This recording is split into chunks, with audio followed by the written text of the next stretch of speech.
the age of 100.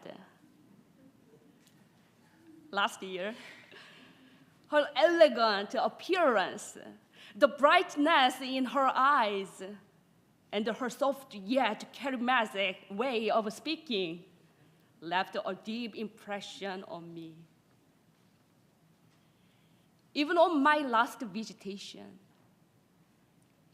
she looked at me, calmly taking breaths, attentively listening to my prayer for her spirit and the recitation of Psalm 23. I found her serene demeanor reminiscent of a sheep under the watchful care of a shepherd in a peaceful meadow. David, the most important king of Israel, was a shepherd when he was a boy. David, who felt like a helpless sheep, unsure of what lay ahead and with no one to rely on, reminiscent about his days as a shepherd and praised God as his ultimate source of strength and power. God received David's praise and became his steadfast shepherd throughout his lifetime. So this psalm, written by David, brings God's comfort and peace to us today. Just like our good shepherd, Ruth cared for, taught, and protected many people throughout her lifetime. And then she found refuge in the arms of God, her true shepherd.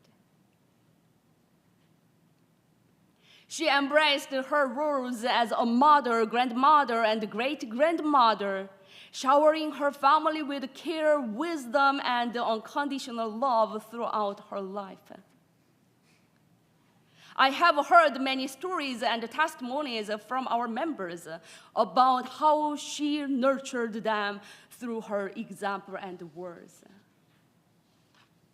She generously shared her knowledge and understanding of Methodism, as well as her experiences during the merger of the 4 churches that formed Lake Mercer United Methodist Church, and her journey of motherhood.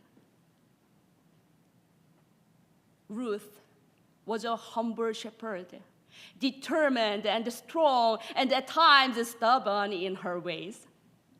Yet she always had the best intentions, ready to lend a helping hand to those in need. Ruth was joyful, lively, active, dedicated to teaching and mentoring others, and she loved music and dancing. I remember how much she enjoyed listening to our choir special music during services and singing along for her birthday. She actively participated in the Lake Mercer United Methodist Church, serving in the Ladies' Aid and dedicating her time and energy to numerous community initiatives. As a devoted volunteer for Meals on Wheels and its nutrition site, she extended her love and care to those in need. One of our church members still remembered her pride in her 90s, when Ruth could still mount up on of the horses on the carousel in Fireman's Park and take a spin during one of our women's gatherings.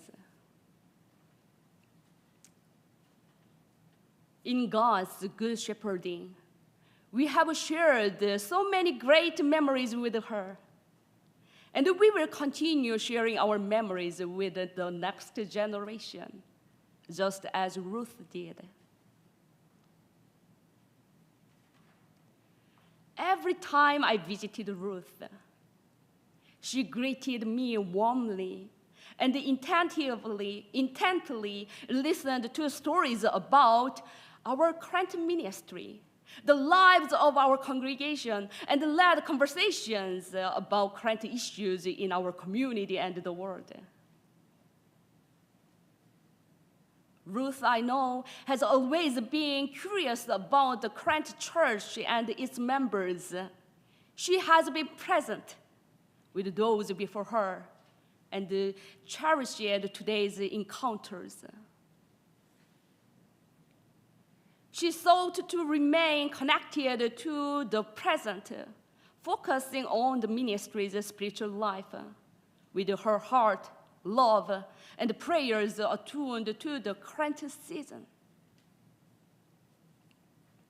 It seems that she had already learned the wisdom about seasons and times mentioned in Ecclesiastes.